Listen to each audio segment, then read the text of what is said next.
Biryani recipe নিয়ে আজকে হাজির হয়েছি। তো বিরিয়ানির জন্য প্রথমে জল বসিয়ে, তো জলটা গরম হয়ে গেছে, ধোঁয়া উঠছে।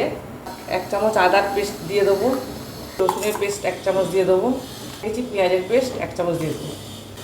বিরিয়ানির মেন হচ্ছে এই জলটায় যতটা টেস্টি বানাতে পারবে তত বিরিয়ানি বেশি টেস্টি হয়। এর মধ্যে 4টে বড় সাইজের তেজপাতা অ্যাড করবো। তো এবার জলটা ফুটবে, তারপরে চালটা আমি ভিজিয়ে রেখেছি, চালটা দেবো। তবু এখানে ডিমটা আমি সিদ্ধ দিয়ে দিয়েছি।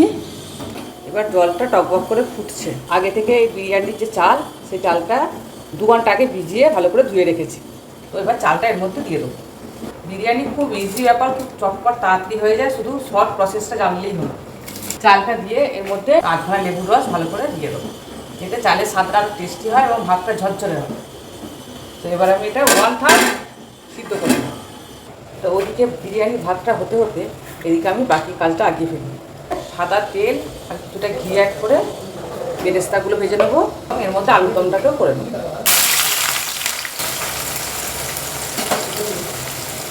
বেরেস্তাগুলো ভাজা হয়ে গেছে, তুলে নিচ্ছি।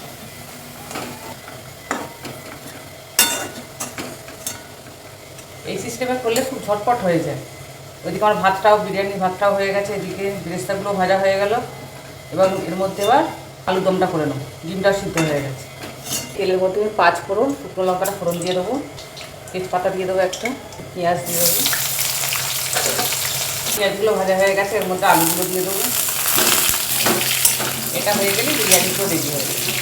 এর মধ্যে আমি কিছুটা পেঁয়াজ বাটা দিয়ে দেবো, কিছুটা আদা বাটা দিয়ে দেবো, কিছুটা রসুন বাটা দিয়ে দেবো, দেবো বিরিয়ানিতে কালার, সেটা সামান্য পরিমাণে দিয়ে দেবো।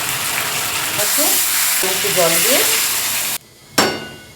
আগে আমি বিরিয়ানির মশলাটা করে নেবো। বিরিয়ানির মশলা বলতে এখানে আছে জায়ফল, জয়িত্রী, দারচিনি, এলাচ, লবঙ্গ, হালকা গরম করে এটা পেস্ট করে নেব। এবার বিরিয়ানিটা মেন প্রসেস করার পালা। তো সব রেডি হয়ে গেছে আমার, একে একে এগুলোকে অ্যাড করতে থাকবো। এখানে বেরেস্তাটা দিয়ে দেবো, পরিমাণ মতো ঘি দিয়ে দেবো,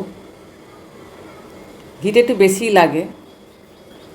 পরিমাণ মতো নুন দিয়ে দেবো, দিয়ে দেবো মিঠা আতর দিয়ে ভালো করে নাড়িয়ে নেব। এর মধ্যে অ্যাড করবো বিরিয়ানি মশলা। এটা কি দোকানে সিক্রেট মশলা বলে চালায়, এই মশলাটারই আসল কাজ। এই মশলাটা দিয়েও হালকা নাড়িয়ে নেব। এবার যে আলুর দমটা বানিয়েছিলাম সেটা দিয়ে দেবো, এটাকে ভালো করে নাড়িয়ে নেব। তো কালারটা এখানেই দিয়েছিলাম, এখান থেকেই কালারটা অ্যাড হয়ে যাবে ভাতের মধ্যে। পরিমাণ মতো চিনি দিয়ে দেবো, ওপর দিয়ে ডিমগুলোকে দিয়ে 10 মিনিটের জন্য দমে বসিয়ে দেবো, তাহলেই রেডি হয়ে যাবে বিরিয়ানি। এই যে 10 মিনিট দমে বসানোর পরে ভীষণ সুন্দর একটা সেন্টও ছাড়ছে। গরম বিরিয়ানি আমার রেডি। বিরিয়ানির সাথে আজকে আমার মেনু হচ্ছে মাছের ঝাল করেছি। গরম গরম মাছের ঝালের সাথে বিরিয়ানি ফাটাফাটি জমে যাবে।